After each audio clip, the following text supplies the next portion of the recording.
မင်္ဂလာပါခင်ဗျာကျွန်တော်နာမည်နိုင်လင်းထုံးပါကျွန်တော်ကဒီနေ့သင်ခန်းစာလေးမှာဆိုရင်ဖောင်းအလှလေးတွေကျွန်တော်တို့ download ဆွဲလို့ရနိုင်မဲ့ website လေးတွေကိုကျွန်တော်ကမျှဝေပေးသွားမှာဖြစ်ပါတယ်ကျွန်တော်တို့တော်တော်များများကဒါကိုယ်တိုင် online ပေါ်ကနေပြီးတော့ကိုယ်စိတ်ကြိုက်ဖောင်းဒီဇိုင်းအလှလေးတွေကိုရှာပြီးတော့ download ဆွဲချင်ကြတယ်ပေါ့နော်ဒါမဲ့ကျွန်တော်တို့ခက်တာကဘာလဲကိုယ်တိုင်ကျွန်တော်တို့ download ဆွဲတဲ့အခါမှာဘယ် website တွေကနေပြီးတော့ဖောင်းတွေကိုရှာရမလဲဘယ် website တွေကနေပြီးတော့ဖောင်းတွေကို download ဆွဲလို့ရနိုင်လဲဆိုတာကိုယ်တိုင်ကမသိတဲ့အတွက်ကျွန်တော်တို့ဖောင်းဒီဇိုင်းအလှလေးတွေကိုကျွန်တော်တို့မရှာတတ်ဘူးပေါ့နော်ဒါကြောင့်ကျွန်တော်တို့ဖောင်းတွေကို download ဆွဲချင်တယ်ဆိုတော်တော်များများကျွန်တော်တို့လုပ်ကြတာကYouTube ပေါ်ကနေကျွန်တော်တို့သွားပြီးတော့ကြည့်တယ်YouTube ပေါ်ကနေသွားကြည့်တယ်တခြားကျွန်တော်တို့ဒါလူများသင်ပေးထားတဲ့ဖောင် download လေးတွေချပေးထားတာလေးတွေကနေပြီးသွားပြီးတော့ဆွဲတယ်ပေါ့နော်ဒီလိုမျိုးတွေကျွန်တော်တို့ဆွဲချတာများပါတယ်အဲ့တော့ကျွန်တော်တို့ကကိုယ်တိုင် download မဆွဲတတ်သေးတာဖြစ်တဲ့အတွက်ကိုယ်တိုင် download ဆွဲတတ်အောင်ဘယ် website တွေကနေပြီးတော့ကျွန်တော်တို့ download ဆွဲလို့ရနိုင်တယ်ဆိုတော့နည်းလမ်းလေးတွေကိုကျွန်တော်ကဒီသင်ခန်းစာလေးမှာလက်တွေ့မျှဝေပေးသွားမှာဖြစ်ပါတယ်ကျွန်တော်တို့ဒီမှာဖောင်းတွေ download ဆွဲတဲ့အခါမှာနံပါတ်1ကျွန်တော်ဒီမှာဖောင်းပြပေးထားတယ်ဒါလေးကတော့ဒီတော်တော်များများလည်းသိကျင်ကြတဲ့ Unicode font လေးတွေပေါ့နော်ကျွန်တော်တို့ Unicode font design လေးတွေကိုကျွန်တော်တို့ဘယ်ကနေပြီးတော့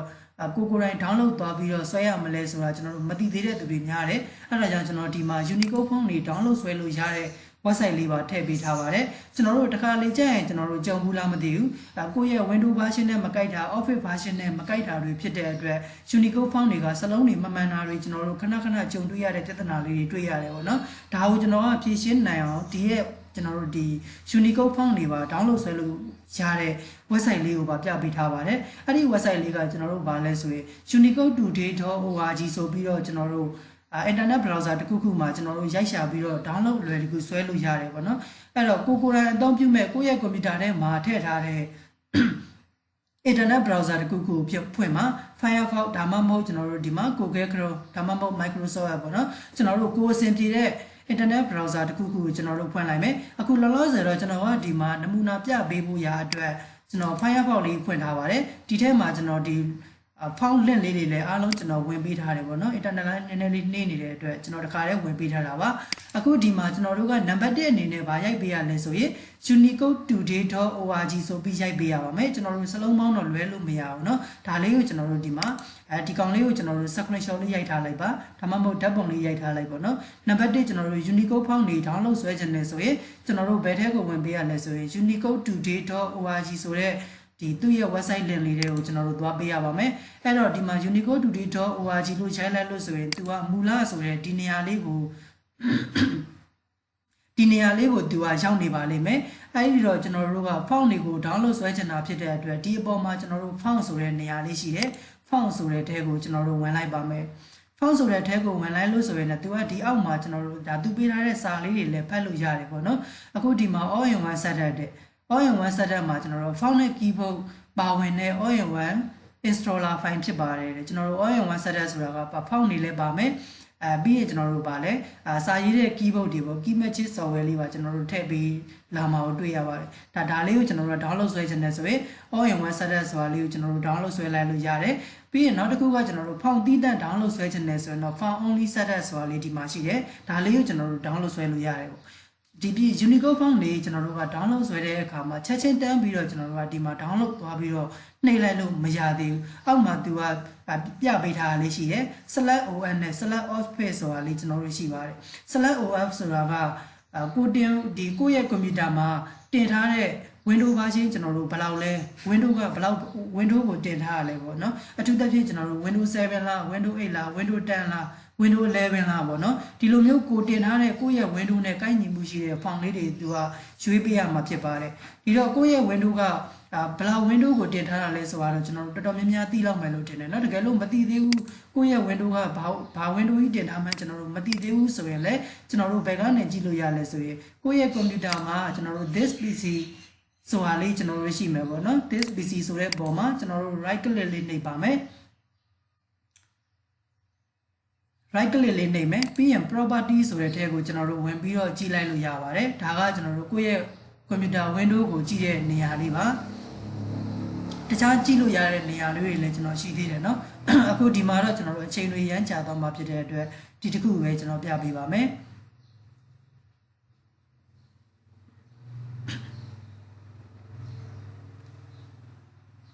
ဒီဆက်လေးကနည်းနည်းလေးလေးနေတယ်နော်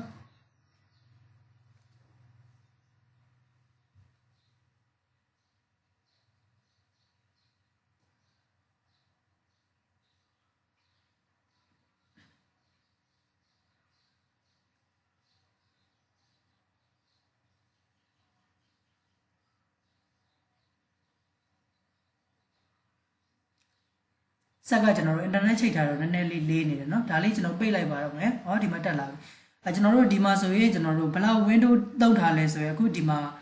window 10 pro ရယ်เนาะအခုလက်ရှိဒါကျွန်တော်ရဲ့ computer မှာတော့ဒါ window 10 pro ကိုတင်ထားတယ်ပေါ့เนาะတကယ်လို့ကိုယ့်ရဲ့ computer ကဘလောက် window ကိုဘယ် window ကိုတင်ပြီးတော့အသုံးပြုနေလဲကျွန်တော်တို့မသိဘူးဆိုရင်အခုဒီမှာကျွန်တော်တို့လာပြီးတော့ကြည့်လို့ရပါတယ်တကယ်လို့ကိုယ့်ရဲ့ window ကိုတည်သွားပြီဆိုရင်ကျွန်တော်တို့ဒီမှာ download ဆွဲတဲ့နေရာလေးကိုပြန်ပြီးတော့သွားပါမယ်ဒီနေရာလေးမှာကျွန်တော်တို့တစ်ချက်select OS ဆိုတဲ့နေရာလေးမှာကျွန်တော်တို့တစ်ချက်နှိပ်ကြည့်ပါမယ်အဲ့မှာသူက Windows 7 ရယ် Windows 8 ရယ်10ရယ်ပေါ့နော် Mac OS ဆိုပြီးတော့ကျွန်တော်တို့ပါတယ်ဒါဆိုရင်ကျွန်တော်အခုလောလောဆယ် Windows 7ဆိုတာလေးကိုရွေးကြည့်လိုက်မယ် Windows 7ဆိုတာလေးကိုရွေးလိုက်တဲ့အခါမှာကျွန်တော်တို့ပြည်တော်စု font ဒီ Unicode font version ကကျွန်တော်တို့ဘယ်လောက်နဲ့အဆင်ပြေလဲဆိုတော့သူအဆင်ပြေတဲ့ font လေးတွေကိုချပေးထားတယ်ပေါ့နော်အခုဒီမှာကျွန်တော်တို့ကဘာလဲဆိုရင် 1.83 ဆိုတဲ့ကျွန်တော်တို့ font version လေးနဲ့မှာကျွန်တော်တို့ကိုင်ကြည့်ပါမယ်ဒါဆိုရင်သူကဒါ Windows 7 အတွက်က 1.83 ဆိုတဲ့ version လေးကျွန်တော်တို့ထည့်ပြီးတော့အသုံးပြုမှစလုံးတွေကမှန်မှန်ကန်ကန်ထွက်မယ်ပေါ့နော်ဒီလိုမျိုးသဘောတရားလေးကိုပြောတာဖြစ်ပါတယ်ပြီးရင်ဒီအောက်မှာကျွန်တော်တို့ Windows 8 10ကျွန်တော်ရွေးကြည့်လိုက်မယ်ဆိုရင်ဒီအောက်မှာသူကfont version ကျွန်တော်တို့မပေါ်ဘူးပေါ့နော်အဲ့တော့မပေါ်တော့ဒီဘက်မှာကျွန်တော်တို့ select office ဆိုတာလေးရှိတယ် Windows 10 သုံးတယ်ဒါပေမဲ့ Windows 10ကိုမှာ Office version က2013လား2013လား2016လားပေါ့နော်ဒီလိုမျိုး Office version လေးနဲ့လည်းသူကခွဲပြီးတော့ထားတာဖြစ်တဲ့အတွက်ကျွန်တော်တို့ဒီထဲမှာကိုယ်အသုံးပြုတဲ့ Office version လေးရွေးပေးရမယ်ဒီမှာတော့သူက2013နဲ့2010နဲ့2013နဲ့ပဲသူကပါတယ်ပေါ့နော်2013နဲ့အထက် version တွေပေါ့2010နဲ့အောက် version တွေပေါ့ဒါဆိုရင်ကျွန်တော်တို့တစ်ချက်နေလိုက်မယ် Windows 10 သုံးထားတာတော့ဟုတ်တယ် Office version က2010နဲ့အောက် version တွေသုံးနေဆိုရင်လည်းသူကပြည်တော်စု font version ကို 1.83 version သုံးပေးရမှာဖြစ်ပါတယ်ဒါဆိုရင်ကျွန်တော်တို့2013နဲ့အထက် version တွေဆိုရင်တော့ 2.53 version တွေကိုကျွန်တော်တို့ install လုပ်ပြီးတော့ထည့်သွင်းပေးရမှာဖြစ်ပါတယ်2013နဲ့အထက် version တွေဆိုတော့ကျွန်တော်တို့2013ရှိမယ်2016ရှိမယ်2019ရှိမယ်2021ရှိမယ်ပေါ့နော်ဒီလိုမျိုးကျွန်တော်တို့က version အမြင့်တွေသုံးတဲ့အခါမှာဆိုရင်တော့ဒီ Unicode version font version ကို 2.53 version သုံးပေးရပါမယ်ဒါလေးတွေကျွန်တော်တို့မှန်ကန်ကန်ရွေးပြီးသွားပြီဆိုရင်တော့ကျွန်တော်တို့ all in one setup ဆိုတာလေးကိုကျွန်တော်တို့နှိပ်ပြီးတော့ download ဆွဲလိုက်လို့ရသွားပါပြီဒါကတော့ကျွန်တော်တို့ Unicode font တွေ download ဆွဲလို့ရတဲ့နေရာလေးပါဒါလေးကိုကျွန်တော်တို့နားလည်လောက်မယ်လို့ထင်တယ်နော်ပြီးရင်နောက်ထပ်ကျွန်တော်တို့ font တစ်ခုကျွန်တော်တို့ကြည့်လိုက်ပါမယ်ဒါဆိုရင်ကျွန်တော်တို့ Unicode font လေးတွေက download ဆွဲရလောက်မယ်လို့ထင်တယ်နောက်ထပ်ကျွန်တော်တို့ font အမျိုးအစားကကျွန်တော်တို့ English font အမျိုးအစားလေးတွေပါနော် English font စလုံး design အလှလေးတွေကျွန်တော်တို့ဘယ်ကနေပြီးတော့သွားပြီးတော့ download ဆွဲလို့ရလဲဆိုတော့ website လေးတွေပေးထားတယ်အခုဒီမှာဆိုရင်5ခုပေးထားတယ်ပေါ့နော်ဒီအပေါ်ဆုံးက Unicode ကမြန်မာစာ font ဖြစ်တယ်နံပါတ်1အနေနဲ့ font website လေးကကျွန်တော်တို့ dafont.com ဆိုတဲ့ font website လေးဖြစ်ပါတယ် dafont.com ပေါ့နော်ဒါလေးကျွန်တော်တို့ဖြစ်ပါတယ်အဲ့တော့ဒီမှာFirefox မှာကျွန်တော်တို့ dafont.com ဆိုတာလေးကျွန်တော်တို့ရိုက်ထည့်ပေးလိုက်ပါမယ် dafont.com ဆိုပြီးရိုက်ထည့်လိုက်လို့ဆိုရင်သူကဒီနေရာလေးကိုကျွန်တော်တို့ရောက်သွားပါမယ်အောက်မှာကျွန်တော်တို့ကိုကြိုက်နှစ်သက်ရာ font တွေကိုရှာပြီးတော့အလွယ်တကူ download ဆွဲလို့ရပါတယ်ဒီထဲမှာကျွန်တော်တို့ font design အလှတွေလုံးဝအများကြီးပဲပါတယ်เนาะအခုဒီမှာဒီလိုမျိုး font design အလှဒါတွေအားလုံးကျွန်တော်ကြိုက်တယ်ဒါကြောင့်ကျွန်တော်အကုန်လုံး download ဆွဲထားတာပါတယ်เนาะဒါလေးတွေကိုကြိုက်နှစ်သက်တာလေးတွေပါတယ်ဆိုရင်အကုန်လုံးကိုကျွန်တော်တို့ဒီမှာ download ဆိုတာလေး like နှိပ်ပြီးတော့မှကျွန်တော်တို့ download ဆွဲပြီးတော့ကိုယ့်ရဲ့ set ထဲကိုဒါအလွယ်တကူ install လုပ်လို့ရတယ်ပေါ့เนาะဒါကတော့ကျွန်တော်တို့နံပါတ်1 font download ဆွဲလို့ရတဲ့ website လေးဖြစ်တယ် dafont.com ဆိုတာလေးဖြစ်ပါတယ်နံပါတ်3 website လေးကabstract.font.com နဲ့ abstractfont.com ပေါ့နော်ဒါလေးကျွန်တော်တို့ဖြစ်ပါတယ်သူ့ကိုလည်းကျွန်တော်တို့ဒီမှာ Firefox လေးမှာကျွန်တော်တို့အဲ့ဒီ font website လေးနာမည်လေးကျွန်တော်တို့ရိုက်ထည့်ပြီးတော့ဝင်လိုက်ပါမယ်ဝင်လိုက်လို့ဆိုရင်သူကဒီနေရာလေးမှာရောက်လာမယ်ပေါ့နော်ဒီရဲ့နေရာလေးမှာလည်းကျွန်တော်တို့ကြည့်လိုက်မယ်ဒီမှာသူက anime font ပုံစံတွေပါပါတယ်ပေါ့နော်ဒီလိုမျိုး font design လေးတွေဆိုကျွန်တော်လည်းရမ်းကြိုက်တယ်ကိုကြိုက်တဲ့ font လေးတွေဆိုကျွန်တော်တို့ဒီမှာ download ဆိုတာလေးကိုနှိပ်လိုက်တယ်ဆိုရင်သူက download လေးဆွဲသွားမယ်ပေါ့နော်အခုလောလောဆယ်တော့ဒီမှာကျွန်တော်က download ဆွဲပြီးအစောနောက်ကကျွန်တော်ကြိုက်တဲ့ font လေးတွေကို download ဆွဲထားပြီးသားဖြစ်လို့ဒီမှာထပ်ပြီးတော့မဆွဲတော့ဘူးเนาะတကယ်လို့ကိုကြိုက်တဲ့ font လေးတွေဒီထဲမှာပါတယ်ဆိုရင်ဘေးမှာ download ဆိုတာလေးပါတယ်ဒါလေးထဲမှာကျွန်တော်တို့တစ်ချက်ဝင်ပြီးတော့မှနှိပ်ပေးလိုက်လို့ရပါတယ် ပြီးရင်နောက်ထပ် font site တစ်ခုကကျွန်တော်တို့ဗာလဲဆိုရင် fontspace.com နဲ့ f1tspace.com ပေါ့နော် fontspace.com ဆိုတာလေးပါသူ့ကိုလည်းကျွန်တော်တို့ကဒီရဲ့ font နာမည်လေးကိုကျွန်တော်တို့ဒီမှာဝင်လိုက်မယ်ဝင်လိုက်လို့ဆိုရင် fontspace.com ဆိုတဲ့နေရာလေးကိုရောက်သွားတယ်ဒီမှာလည်းကျွန်တော်တို့ကဗာလဲစလုံးဒီဇိုင်းအလှလေးတွေကျွန်တော်တို့အများကြီးပဲရှိပါတယ်ကိုကြိုက်နေတတ်တဲ့ font design လေးတွေကျွန်တော်တို့ကရှာပြီးတော့ဒီဘက်မှာကျွန်တော်တို့ဗာလဲ download ဆွဲလို့ရပါတယ်เนาะ download ခလုံးလေးပါတယ်ဒါလေးကိုနှိပ်ပေးလိုက်တယ်ဆိုရင် download လေးတွေဆွဲပြီးသားလေးဖြစ်သွားမှာပါဒါဆိုရင်ဒီ font site လေးလည်းကျွန်တော်တို့ရလောက်မယ်လို့တင်တယ်ပြီးရင်နောက်ထပ်တစ်ခုကကျွန်တော်တို့ fontgoogle.com နဲ့เนาะ google.com မှာဒါလေးကတော့ကျွန်တော်တို့ဒါတော်တော်များများလည်းသိလောက်မယ်လို့ထင်ပါတယ်เนาะ fontgoogle.com ဆိုတာလေးပါသူ့ကိုလည်းကျွန်တော်တို့ကနာမည်လေးရိုက်ထည့်ပေးလိုက်ပါမယ် fontgoogle.com ဆိုတာလေးကိုရိုက်ထည့်ပေးလိုက်မယ်ရိုက်ထည့်လိုက်လို့ဆိုရင်ကျွန်တော်တို့ဒီနေရာလေးကိုကျွန်တော်တို့ရောက်သွားပါမယ်เนาะရောက်သွားလို့ဆိုရင်သူကခုလိုပုံစံလေးကျွန်တော်တို့ကြာလာမယ်ဒီထဲမှာကိုကြိုက်နေတဲ့ font design အလှလေးတွေကျွန်တော်တို့ရိုက်ပြီးတော့ရှာမယ်ပေါ့နော်ဒီ site တွေအားလုံးတွေကမှကိုကြိုက်နေတဲ့ font site ကနေပြီးတော့ကျွန်တော်အလွယ်တကူ download ဆွဲလို့ရတယ်เนาะအခုဒီမှာတော့ကျွန်တော်က font site လေးတွေကိုစုံစုံလည်လည်နဲ့သိသွားအောင်ဘယ် website တွေကနေပြီးတော့ font လေးတွေကို download ဆွဲလို့ရတယ်ဆိုတာလေးတွေအားလုံးသိသွားအောင်ကျွန်တော်ကမျှဝေပေးရခြင်းဖြစ်ပါတယ်ဒီထဲမှာအခုလောလောဆယ်ထားပါတော့ဒီ font လေးကြိုက်တယ်ဆိုရင်ကျွန်တော်ကဒီ font လေးကိုတစ်ချက်နှိပ်လိုက်မယ်အခုဒီမှာ download ဆွဲလို့ရတဲ့နေရာလေးကိုရအောင်ကျွန်တော်ပြပေးပါเนาะအခုဒီမှာဒီ file လေးကိုလောလောဆယ်နမူနာအနေနဲ့ပြပေးဖို့ရအတွက်သူ့ရဲ့ file လေးမှာကျွန်တော်တို့ click တစ်ချက်နှိပ်လိုက်ပါမယ်နှိပ်လိုက်လို့ဆိုရင်ဒီနေရာလေးမှာရောက်သွားပါတယ်ရောက်သွားလို့ဆိုရင်ဒီဘက်ဘေးမှာကျွန်တော်တို့တစ်ချက်ကြည့်လိုက်မယ် download family ဆိုပြီးတော့ကျွန်တော်တို့တွေ့ရပါလိမ့်မယ်ဒါလေးကိုတစ်ချက်နှိပ်ပေးလိုက်တယ်ဆိုရင်ဒီရဲ့ file အုပ်စုအားလုံးကျွန်တော်တို့ပါလာမှာဖြစ်ပါတယ်เนาะဒါလေးကျွန်တော်တို့ဒီမှာ download family ဆိုတာလေးကိုနှိပ်ပြီးတော့ download ဆွဲလို့ရပါတယ်အခုဒီရဲ့ site လေးကိုလည်းကျွန်တော်တို့နားလည်လောက်မယ်လို့ထင်ပါတယ်ပြီးရင်နောက်ထပ်တစ်ခုကတော့ကျွန်တော်တို့ fontbundle.net ဆိုတာလေးပါဒါကတော့ကျွန်တော်တို့ဒါဒီ website ကတော့ကျွန်တော်တို့ free မရဘူးပေါ့နော်ကျွန်တော်တို့ပတ်စံနဲ့ဝယ်ပြီးတော့သုံးရပါမယ်အဲ့တော့ဒီဟာလေးကိုကျွန်တော်တို့ fontbundle.net ဆိုတာလေးကိုကျွန်တော်တို့ဒီမှာFirefox လေးမှာကျွန်တော်တို့တစ်ချက်ရိုက်ထည့်ပေးလိုက်ပါမယ်ရိုက်ထည့်ပေးလိုက်လို့ဆိုရင်သူကဒီမှာဒီရဲ့ fontbundle.net ဆိုတဲ့နေရာလေးမှာသူကဒီမှာ font design အလှလေးတွေကိုသူကဒီdesign လေးတွေနဲ့အစားသူကပြပေးထားတယ်ပေါ့နော်အဲ့တော့ဒီရဲ့ font design လေးတွေကိုကျွန်တော်တို့ကြိုက်ပါတယ်ဆိုရင်တော့ဒီအောက်မှာသူကဒေါ်လာလေးနဲ့ရောင်းထားတာကိုတွေ့ရပါတယ်ဒါလေးကတော့ကျွန်တော်ကိုယ်တိုင်လည်းဒါမဝယ်ဘူးသေးဘူးပေါ့နော်အခုဒီမှာဒီ font တွေကိုကြိုက်လို့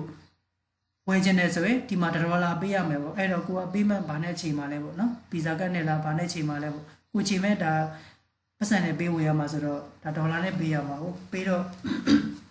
ကိုပေးမှတ်ချိန်မဲ့ဟာလေးတွေဒါထည့်ပြီးတော့မှဒီ site ကနေပြီးတော့ကျွန်တော်တို့ download ဆွဲတယ်ဆိုရင်တော့ဒါ font လေးတွေက free မရဘဲနဲ့ရောင်းတဲ့ font လေးတွေဖြစ်တဲ့အတွက်အစောနောက်က free ရတဲ့ font တွေတက်ဆိုင်တော့သူကပို့ပြီးတော့မှ font design လှတာလေးကျွန်တော်တို့တွေ့ရမယ်ပေါ့နော်ဘာလို့လဲဆိုတော့သူကပတ်စံနဲ့ရောင်းတာကိုဒါဆိုရင်ကျွန်တော်တို့ဒီမှာ font တွေ download ဆွဲလို့ရတဲ့ website လေးကျွန်တော်ဘယ်နှခုလဲ6ခုကျွန်တော်တို့ရှိပါတယ်ဒါလေးတွေကိုကိုယ်တိုင်ဝင်ပြီးတော့မှလေ့လာကြည့်လို့ရတယ်ကိုကြိုက်နေတဲ့ font လေးတွေပါတယ်ဆိုလဲ download ဆွဲထားလို့ရတယ်ပေါ့နော် download ဆွဲပြီးသွားပြီဆိုရင်ကျွန်တော်တို့ဘယ်လိုပုံစံရလဲကျွန်တော်ဒီမှာတစ်ချက်ပြပေးမယ်အခုကျွန်တော်တို့ zip file လေးနဲ့ရလာတယ်ပေါ့နော်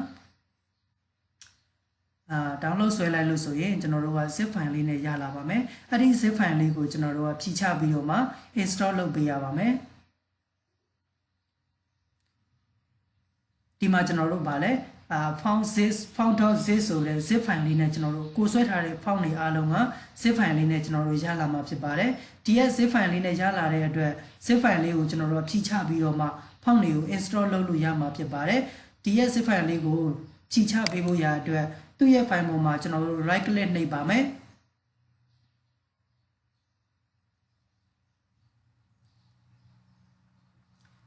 right click နှိပ်မယ်ပြီးရင်ကျွန်တော်တို့ extra here ဆိုတာလေးနဲ့ကျွန်တော်တို့ဖြည့်ချလိုက်လို့ရတယ်เนาะ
ဒါလေးပိတ်လိုက်တော့မယ်နော်ကျွန်တော်ဒီမှာဆက်ကနည်းနည်းလေးဟန်းနေလို့ပါ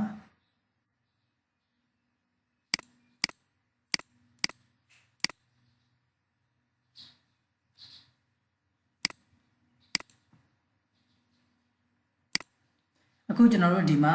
ဖောင် download ဆွဲလို့ရလာတဲ့နေရာလေးကိုရောက်လာတယ်ဒီရဲ့ zip file လေးပေါ်မှာကျွန်တော်တို့က right click နှိပ်ပေးရပါမယ် right click နှိပ်ပြီးတော့ extract here ဆိုတာလေးနဲ့ကျွန်တော်တို့ဖြည့်ချပေးရမှာဖြစ်ပါတယ်ဖြည့်ချပေးပြီဆိုမှအဲ့ဒီ file လေးတွေအားလုံးကိုကျွန်တော်တို့ control တွေနဲ့ select all ပေးပါမယ် select all ပေးပြီးတော့မှ install ဆိုတာလေးကိုလုပ်လိုက်တယ်ဆိုရင်ကိုယ့်ရဲ့ computer ထဲမှာ file လေးတွေအားလုံးကျွန်တော်တို့ထည့်ပြီးသားဖြစ်သွားမှာဖြစ်ပါတယ်ကိုယ်အသုံးပြုမဲ့ software လေးတွေထဲမှာကျွန်တော်တို့ရှာဒီ